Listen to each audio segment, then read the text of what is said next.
Hello, and welcome back to Gathering the Magic. Today we're doing a silly little tier list for Secrets of Strixhaven commanders. So for this tier list, I'm doing a point-based system based on 5 categories: mana cost and actual mana cost, color identity, the combined power and toughness, the worth of its abilities, this is determined by me, and lastly versatility, which is the amount of abilities minus the cost of its abilities. So for the rankings, S tier is 13 through 15 points, A tier is 11 through 12 points, B tier is 9 to 10 points, C tier is 5 to 8 points, and F tier is 0 to 4 points.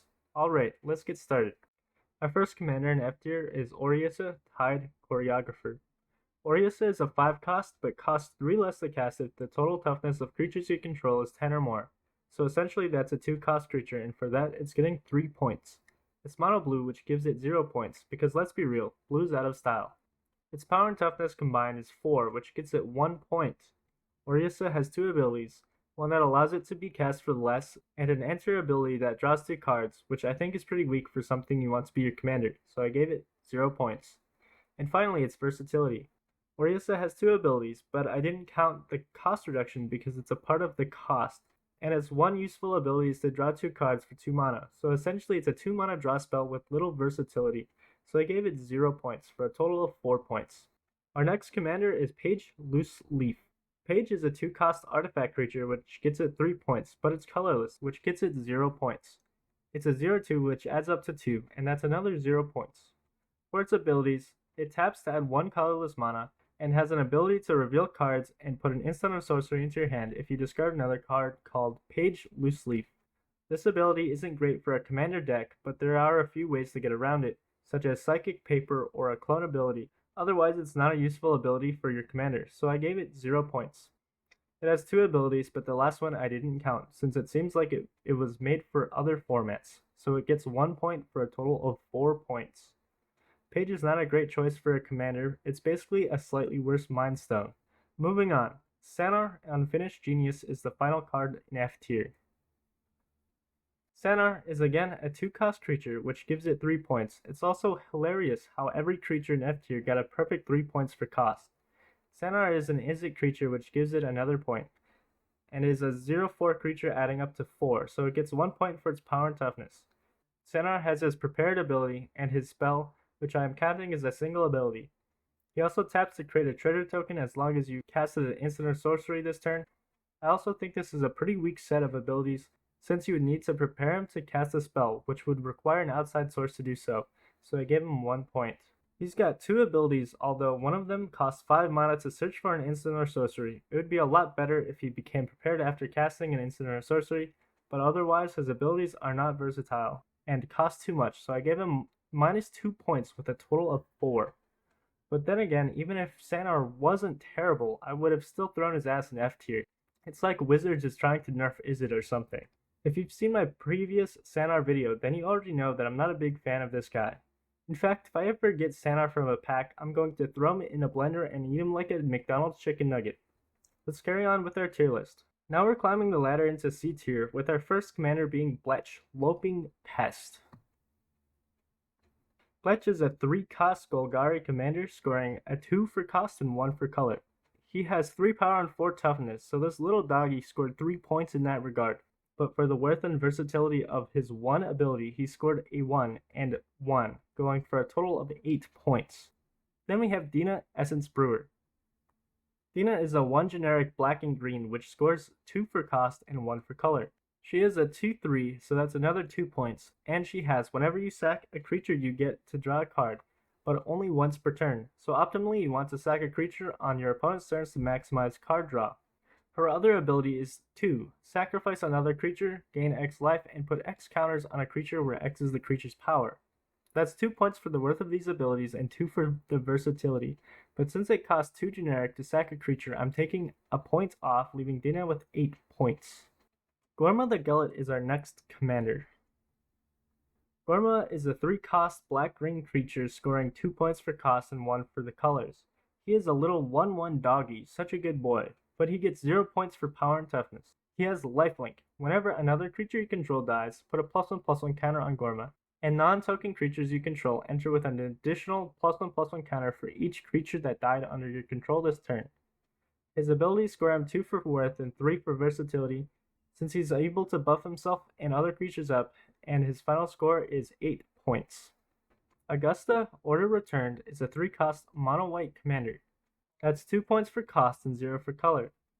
She is a 1/3 scoring 1 point and has flying, vigilance, and whenever she attacks, each player exiles a card from their graveyard. For each non-land card exiled, put that many +1/+ encounters on an attacking creature. This is kind of a weak ability, but because she has flying, she has more opportunities to attack and trigger her ability. Synergies are a good thing to have on a commander, so I'm giving her 2 points for the worth of these abilities and another 2 for the versatility, for a total of 7 points. Augusta would be a decent Voltron commander. She's cheap, comes with flying and vigilance, and with a couple of cheap equipment or auras, you'd be able to get the ball rolling and beef her up little by little every turn. Next in C tier, we have Jadzi, Steward of Fate. Jadzi is a 3-mana mono blue commander, getting 2 for cost and zilch for colors. He's a 2/4, getting a solid 2 points in terms of combined power and toughness, but other than that, his abilities are all over the place. He prepares, draws 2, and discards 2 cards when he enters, and has a double X blue spell to create X/0/0 fractal creature tokens and puts X +1/+ encounters on each fractal you control. That's 2 2/2s for 5 mana. The only plus you get is to put those counters on your other fractal creatures. But regardless, I'm giving his abilities 2 for worth and 1 for versatility, since the minimum this would cost is 3 mana. Jadzi's final score is 7 points. Next, Aryan, Deathbloom Botanist. She is a 3-cost mono black commander, scoring a 2 for cost and 0 for color. The power and toughness is 2/2, scoring a modest 1. And she has Death Touch, and whenever a creature you control with power or toughness 1 or less dies, target opponent loses 2 life and you gain 2 life. I like to think this is a decent death ability, even though it's a little restrictive. It makes up for it by making an opponent lose 2 life instead of just 1 like Blood Artist, and you also gain 2 life. And for this reason, I gave it 3 in worth and 1 in versatility, with a final score of 7 points. Our next C-section commander is Zaphi and the Tempests. Zaphi is a 7-cost creature, which is abysmal, and he gets 0 points, but he gets 1 point for having 2 colors. He's a 5/7, which totals to 12 and gets him 3 points. His one and only ability is you get to cast an instant or sorcery for free, which is pretty good, except you can only do that on your turn, and it doesn't affect X costs, so I'll give him 2 points. And for versatility, he does one thing, so he gets 1 point and a total of 7. Casting spells for free is not a bad ability, but he has a high cost which scored him lower on the ranking. If you just want to have a fun, casual deck, I wouldn't judge you for using him as a commander, but it's basically just the worst as foretold in a creature. The next card is Kirol, History Buff. Kirol is a 2-cost creature which gets 3 points, and is Boros, which gives him another point. I'm not sure if Kirol is a guy or girl, so I'll just call it an it. It is a 2/3, so that's a solid 2 points. Kirol has one ability, a spell that allows you to mill a card and put 2 +1/+ encounters on a creature and gives it trample until end of turn, and it becomes prepared whenever a card leaves your graveyard. He gets 1 point for the worth of his abilities. And for versatility, he gets 1 point because he has one ability and -1 because the ability costs 3 mana, so 0 points and a total of 7. Since you have to pay to mill and give creatures a counter, it's not a very strong ability. To make use of Kirol, you need a lot of mana at your disposal, which means you'd probably play cards and do nothing with Kirol on your turn. Muddle the Ever-Changing is the next commander on our tier list. He is a 4-cost Izzet Gunner that's apparently an otter. He looks more like a lobster, but I guess the point is that he's always changing. Either way, he's getting 2 points for cost and 1 for color. He scores 2 points for power and toughness, as well as 1 for the worth of his ability and 1 for the versatility. His ability to clone a creature, except with Myriad, is only worth something in larger pods, but I'm sure it could get out of hand quickly. Next is Abigail, Poet Laureate. Abigail costs 3 mana and is the edgy colors, black and white, so I gave her 2 points for cost and 1 for the colors. She is a 2/3, which gives her another 2 points, and she is flying, and whenever you cast a creature, she becomes prepared, and her spell costs 2 mana and puts a +1/+1 on a target creature. These abilities aren't too valuable, so I gave her 1 point for worth and 0 for versatility, with a final score of 6. You can use her as a flying attacker, but you likely aren't going to use the +1/+1 ability too often.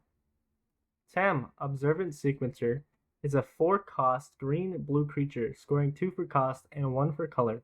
She is a 4/3 which gets her 3 points for her power and toughness, and has a landfall ability. Whenever a land enters, she becomes prepared. And her spell is Deep Sight. For a green and a blue, you get to draw a card and gain 1 life. So for her abilities worth and versatility, I'm scoring her 0 for a total of 6 points. Emil Vastlands Roamer is the last commander in C tier. Emil costs 3 and is a mono green, which is 2 points for cost and 0 for color. He's a 3/3 which gives him 2 points, and lastly he's got 2 abilities. Creatures you control with +1/+1 counters on them have trample, and 4 generic plus a green. Tap, create a 0/0 fractal creature token, and put X +1/+1 counters on it, where X is the amount of differently named lands you control. On the ability part, I gave him 2 points, but for versatility, since the last ability cost 5 mana, he actually ended up getting -1 point, with a total of 5 points. Giving creatures trample is a good ability, and it's definitely possible to build a decent commander deck around Emil, but his 5-cost ability really throws a wrench into his ranking. Now in B tier, the first commander is Prismari the Inspiration. Prismari is from the Elder Dragon cycle. Unfortunately, he costs a whopping 7 mana and is an Izzet commander, scoring 0 in cost and 1 in color. He is a 7/7, but honestly for the price you're paying, he should probably be a 10/10 or something. Still, I'm giving him 3 points.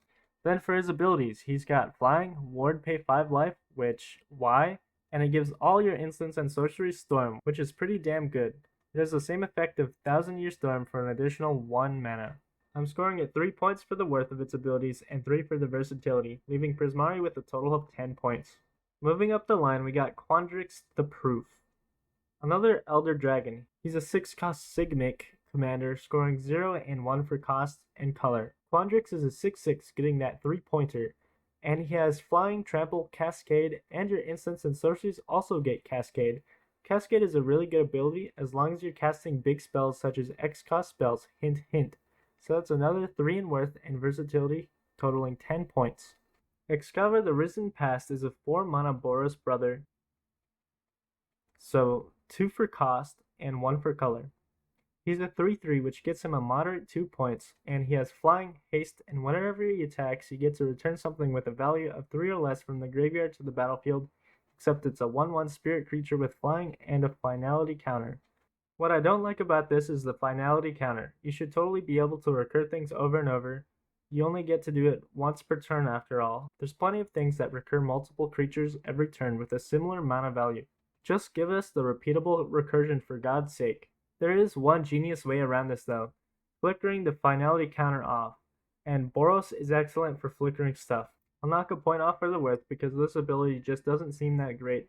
The best part of Graveyard Recursion is getting big creatures for cheap or getting lots of creatures at the same time. This creature does neither. He gets 2 points for its worth and 3 for versatility. Next is Nev, the Practical Dean. Nev is a 3-cost mono-green creature which scores 2 and 0 for cost and colors.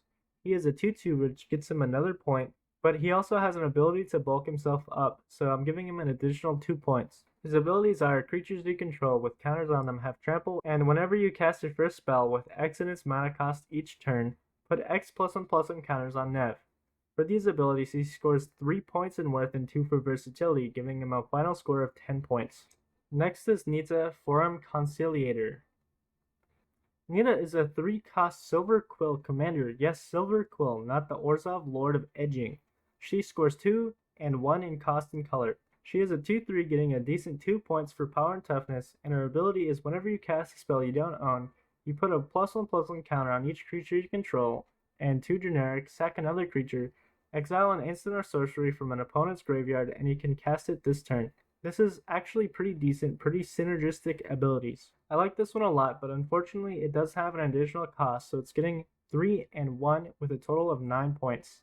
Aziza, Mage Tower Captain. Aziza is a 2-cost Boros commander, so for the low cost, she gets 3 points and 1 for the colors. She is a 2/2 creature which scores her 1 point, and she has one ability. Whenever you cast an instant or sorcery, you can tap 3 creatures to copy the spell. I gave this ability 3 points because a creature that can copy multiple spells in a turn is very strong. But for versatility, she only scored 1 point because she only has the one ability, and that leaves her with a final score of 9 points. The next commander is Lu Win, Exchange Student.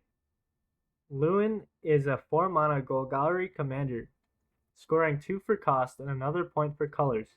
She is a 3/4 getting a solid 3 points in power and toughness, and has 2 abilities. She enters prepared and can exile a creature card from your graveyard to become prepared. Her spell is 1 green or black, create a 1/1 pest creature token with whenever it attacks you gain 1 life. 1 mana to create a 1/1 is not too shabby, and since it's green you have access to lots of token doublers, and in black you have Mirkwood Bats. I'm giving this 2 points for the worth of these abilities and 1 point for the versatility, and that gives Lewin a final score of 9 points. Moving on, we have Mocio Vane's New Dean. Mocio is a 3-cost mono-black commander, which is 2 points in cost and no points for color. He's a 2/1, which is 1 point for power and toughness, with flying, and when he enters he creates a 1/1 pest creature token with whenever it attacks you gain 1 life. The second ability is at the beginning of your end step, you can recur a creature from the graveyard with a mana value equal to the amount of life you've gained this turn. He scores 3 points for the worth of these abilities and 3 for the versatility. Free graveyard recursion is definitely a good ability. The only problem is that it can only recur 1 creature at the end of your turn. Mocio has a final score of 9 points. The next commander is Micah, Reader of Ruins. He's a 4-cost red creature which scores him 1 and 0 points in cost and color. He's a bulky 4/4 gaining 3 points, and he has Ward, pay 3 life, and whenever you cast an instant or sorcery, you can sacrifice an artifact to copy it. This is another cheap creature that lets you copy multiple spells in a turn, especially if you're making lots of treasure tokens, which red loves doing. For this reason, I'm scoring him 3 points for the worth of his ability and 2 points for the versatility. His final score is 9 points. Rutha, Mastering the Moment, is a 4 mana Izzet commander that gets him a score of 2 and 1 in cost and color. She's a 3/4 which gets 3 more points and has an ability at the beginning of combat on your turn. If you've cast an instant or a sorcery, you get to create an XX elemental creature token with flying and haste, where X is the greatest mana value among the instants and sorceries you've cast this turn. This ability scores 2 in worth and 1 in versatility, totaling 9 points. Ennis, Debate Moderator, is up next. Ennis is a 2-cost mono-white commander scoring 3 and 0 points. He is a pathetic 1/1 until he enters and flickers something. Then he would be a 2/2 with the ability to bulk up, so I'll justify giving him 1 point instead of 0. And he's got 2 abilities. One flickers a creature you control when he enters, and the other puts a +1/+1 counter on Ennis if 1 or more cards were put into exile this turn. Honestly, this is a decent flicker ability. I'm honestly surprised this is only going for 18 cents at the time I'm recording this video. But anyway, he's getting a perfect 3 for worth and 2 for versatility, scoring him 9 points total, but his ability will forever become a flicker deck staple, and for that reason, I'm adding +1 to his score and ascending him to the top of B tier. Now we're heading into the top tier, starting with the top of A tier, Silver Quill the Disputant. Silver Quill is the cheapest of the Elder Dragon cycle, costing 4 mana in black and white. This scores him 2 points for cost and 1 in color. He's a 4/4, which is not as strong as the other Elder Dragons, but it's still enough to get it 3 points for power and toughness. He has flying and vigilance, and gives all of your instants and sorcerers casually 1, which means you can sacrifice a creature with power 1 or greater and copy that spell. This is another great ability that lets you copy multiple spells in a turn, and you can even sacrifice Silver Quill himself if you're casting a game-winning spell. I believe this is the most powerful of the copy abilities, mostly because this is in black, meaning you can sack 1 mere creature to copy a Demonic Tutor and get out a 2-card infinite combo. Or how about Temporal Extortion? To counter that ability, your opponents would have to pay half of their life rounded up, and if you sacrifice a creature, they would have to pay their entire life total. There's many powerful spells you can use with this ability, and for that reason, Silver Quill scores 3 for worth and 3 for versatility. Next in A tier is Zimone, Infinite Analyst. Zimone costs 1 generic green-blue, which gets her 2 points for cost and 1 for color. She is a 0/4, which would give her 1 point, except one of her abilities allows her to buff up quickly, so I gave her 3 points for power and toughness. Her abilities are the first X spell you cast, costs 1 less to cast for each +1/+1 counter on Zimone. This can activate each turn, allowing you to fire off massive X spells in just a few turns. And her other ability is whenever you cast your first X spell each turn, put 2 +1/+1 counters on Zimone. If you cast something like Mockingbird, which costs X blue, you can pay 0 for X and this ability still triggers. So I'm scoring Zimone 3 and 3 for worth and versatility with a final score of 12. Berta Wise Extrapoliator is next. Big Berta is a funny little frog lady who costs 2 generic, green-blue. This gets her 2 and 1 for cost and color. She's a 1/4 but also has an ability to give her +1/+1 encounters, although not as strong as Zimone, so I'm only giving her 2 points. Berta has an ability to give her a +1/+1 encounter whenever you cast a spell with a mana value greater than Berta's power or toughness, and whenever you put a +1/+1 encounter on Berta, you add 1 mana of any color. Her final ability is X. Tap, create a 0/0 fractal creature token and put X +1/+1 encounters on it. Honestly, this ability would have been better if it was a spell attached to Berta, which would give her the ability to generate counters, add mana, and create an increasingly bigger creature every turn. Despite that last ability being a little bit disappointing, I still ranked Berta perfect 3s for the ability's worth and versatility, leaving her with 11 points. She's got some easy synergies with the Ozolith, or if you're broke, then Moxite Refinery. Both would allow you to move all those generated counters on those tokens to Berta and give you lots of mana to play with. Killian Decisive Mentor is up next. He costs 1 generic white-black, getting him 3 points for cost and colors. He has a 2/3, which is short king behavior, but still plenty to get him 2 points. His abilities are, whenever an enchantment you control enters, tap up to 1 creature and goad it. And whenever 1 or more creatures that are enchanted by an aura you control attack, draw a card. This ability is decent because you get to tap and goad your opponent's creatures whenever you put an aura on them. And at the same time, you can enchant your own creatures and get plenty of card draw whenever either attack. The only thing is that this only triggers 1 time, meaning you only get a single card per turn. Still, that's not the worst, so I scored him 3 and 3 for the worth of these abilities and the versatility, for a total of 11 points. At the very least, his abilities synergize well. Moving on, we have Lorehold the Historian, the 4th Elder Dragon.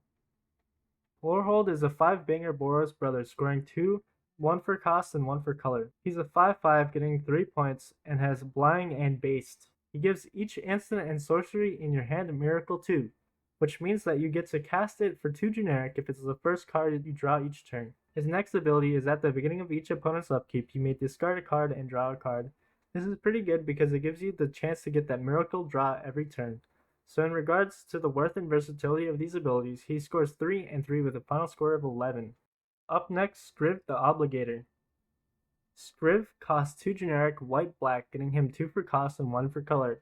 He gets another 2 points for being 2/3 and comes equipped with Flying and Death Touch. His ability is, whenever he enters or attacks, create an aura token attached to a creature an opponent controls. The token has, whenever the enchanted creature attacks, it gets +2/+0 until end of turn if it's attacking another opponent. Otherwise, its controller loses 2 life. Anyway, Scriv scores 3 and 3 for worth and versatility, totaling 11 points. The Dawning Archaic is next. He is a big shot 10 generic, but he costs 1 less to cast for each instant and sorcery card in your graveyard, essentially allowing you to get him out for free, and even pay for the commander tax later on. This scores him 3 points for cost, even though 10 mana makes it difficult to get him out earlier in the game, but 0 for the color since he's a colorless creature. He's a massive 7/7 creature, scoring him 3 more points, and he comes with Reach. His other ability is, whenever the Dawning Archaic attacks, you may cast an instant or sorcery from your graveyard without paying its cost, and if it would be put into your graveyard, exile it instead. Casting big spells for free is definitely a strong ability, and since he'd be played later rather than sooner, you have lots of time to get a lot of instants and sorceries into your graveyard. This seems like a pretty good self-mill commander. Mill would be the cheapest way to get this commander out, and he gets to cast one of the spells for free each turn. This is why I'm scoring him 2 and 3 for worth and versatility, totaling to 11 points. Moving on to Quintorius History Chaser.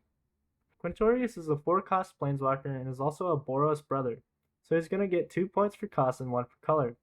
Kinda like Lorehold, he's got a strong memory, but planeswalkers don't have power and toughness. So instead I'm scoring him on his opening loyalty, which is basically his life total. Compared to other planeswalkers, 5 loyalty is actually pretty good, and I've decided to give him 3 points. He has 1 normal ability and 2 loyalty abilities, which are, whenever 1 or more cards leave your graveyard, create a 3/2 spirit creature token. Then +1, you may discard a card. If you do, draw 2 cards and mill a card. This ability is pretty good for graveyard recursion or madness decks since it's netting you 4 cards instead of breaking even. Last but not least, his final ability is -4. Spirits you control get double strike and vigilance until end of turn. I think this ability is kinda dog shit. I guess you're turning those spirit tokens into 6/2 creatures for a turn, but it's still a costly ability. I'm scoring Quintorius 2 points for the worth of his abilities and 3 for the versatility. even though I don't really think these are the most synergistic abilities because you do need an outside source to tie them together, which leaves him with 11 points. And at the bottom of A tier, we have Primo the Unbounded. Primo is an X green-green-blue creature, and since he has no power or toughness, X has to be at least 1 mana. But even though you want to cast this doggy for as much as possible, which is why I scored it 1 point for cost and 1 for color. His power and toughness may be 0-0, but he gets twice X +1/+1 counters when you cast him, which has exponential returns, so I'm giving him a solid 3 for power and toughness. He comes with Trample, which for an XX creature is exactly what you want. His other ability is whenever one or more creatures you control with base power 0 deal combat damage to a player, create a 0/0 fractal creature token and put a number of +1/+1 counters on it equal to the damage. So basically, you attack with Primo, creating a new fractal creature token each turn, and exponentially creating a bigger and bigger fractal creature. Pair this with Doubling Season and you're getting double the counters and double the tokens, which is double the gains. It seems the theme of Primo is exponential power, which is why I'm giving the big stompy dog 3 and 3 for the worth and versatility of his abilities. And coming in at the top of this list, in S tier, we have Witherbloom the Balancer. Witherbloom is the 5th and final Elder Dragon, and he costs 6 generic plus a black and green. But Witherbloom has affinity for creatures, meaning he costs 1 less to cast for each creature you control. With 6 creatures, you can reduce Witherbloom down to 2 mana, which gives him a perfect 3 for cost and 1 point for his colors. Witherbloom is a 5/5, getting another 3 points for power and toughness, and he has Flying, Death Touch, and gives all of your instants and sorceries affinity for creatures. Witherbloom is a massive cost reducer, and even reduces his own cost, unlike similar cost reducing cards. This gives Witherbloom a massive advantage. You could easily get him out by turn 3 or 4, and affinity for creatures can also pay for the commander tax. Just be careful of board wipes, because one of those and kiss your game goodbye. And for Witherbloom's final score, he's getting 3 points for the worth of these abilities and 3 for the versatility, finishing with a total of 13 points. I find it a little weird that there's not one commander with more than 2 colors, but I guess everything is based off of the Secrets of Strixhaven, so it's whatever. But I would have liked to see a 3 or 4 color commander from the set. What do you guys think of this tier list? If you had to pick one of these as your commander, which one would you choose? Let me know in the comments. If you enjoyed watching and want to support the channel, the best way to do that is by subscribing. Now you should know how to tell the difference between an alpha wolf and a beta gooner in Magic the Gathering. Good luck, and you're welcome.